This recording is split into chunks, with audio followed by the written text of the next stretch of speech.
Okay, good afternoon. Good afternoon. Why did you become a teacher? I became a teacher because I wanted to be the change that I wanted to see. Okay. I know that students come to college to get an education, so I want to be that change agent to make their college experience here at Albany State enjoyable. Love that. Okay. How well did your university prepare you for teaching? The university prepared me very well. Dr. Davis, who is the chair of the political science department, and also one of my mentors from undergrad, reached out to me for an opportunity to become I'm sorry, not Asia 1101, Post 1101 instructor, which is American Okay. government, and this is actually my second semester teaching Post 1101. Okay. What is the most satisfying thing about teaching to you?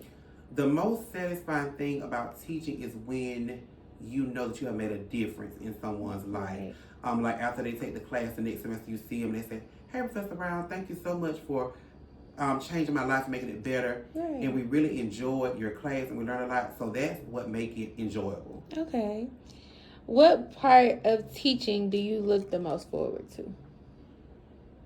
I think the part of teaching I look the most forward to is the actual teaching them, like lecturing them and giving them Right. instructions. One thing I do with my students, I'm very detailed with them, so I give them specific instructions on what I want from the beginning of the semester. When you set the standard, they know what you already expect. So I think setting the standard and letting them know from the beginning what you expect makes it a whole lot easier and better. Okay. I love that. How do you or describe the most effective teaching techniques? What I had to learn with this new generation is you have to meet them where they're at.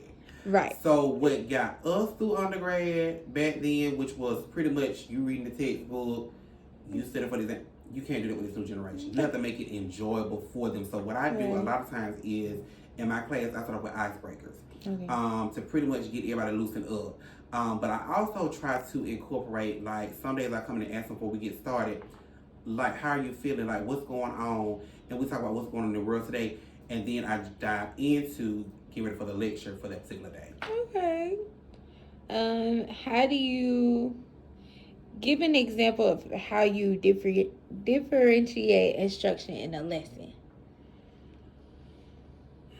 So with me, what I do, like every week when something is due, I put an announcement in Georgia View, and I'm very detailed. For this week, this is what's due, and you have I put the date, the time, and the assignment.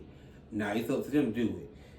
But one thing I do not do after the deadline has passed, that's it. Because you know from the beginning when you get the syllabus and you take the mentor syllabus quiz saying that you understand everything that's been presented. Right.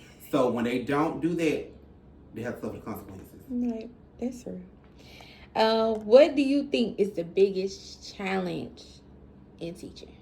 Oh, the biggest challenge in teaching is that this is a new generation. Right. And their attention span is very short. Mm-hmm. So with that being said, you have to grasp their attention from the beginning, because if you do not, you're gonna lose. Right. Mm-hmm. That's real. What do you feel is wrong with education? If you feel like something is wrong with education, I think what's wrong with education is now it's a lot of passing students along. right? Back when we was coming up, way back when, you had to take certain standardized tests. Right. You could not move forward if you did not pass those tests. But now it's like easier for them, because when I was in high school, we had to take the Georgia High School graduation test. Right. If you didn't make a 500 on all 4 parts, which was English, math, science, and social studies, you did not graduate.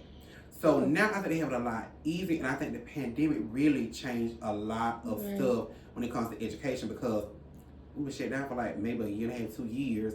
So with that being stated, those students was not getting that one-on-one teaching. So now it's a whole lot easier. They have the online option. Because I was talking to a student the other day, and she's in high school. She was just like, "Yeah, I take classes online." I'm looking like, "Girl, online? Like, we didn't even do that back in the day." So education has changed, like, but that's my biggest. That's what my issue of concern would be.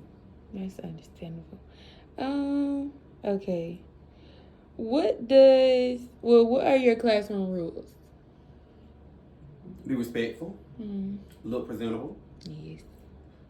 when somebody is talking, you be quiet. Right. And just come to class and participate and don't miss my class and just do my work. That's real.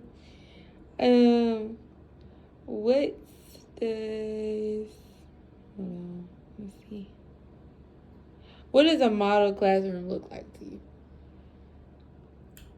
A classroom where students come in, they're excited about learning, they're willing to learn, and they do their work because they know that they came to college or high school K through 12 to get an education. Right. And the most important thing is that when their parents drop them off at Albany State University or wherever it may be, that you leave here with a degree.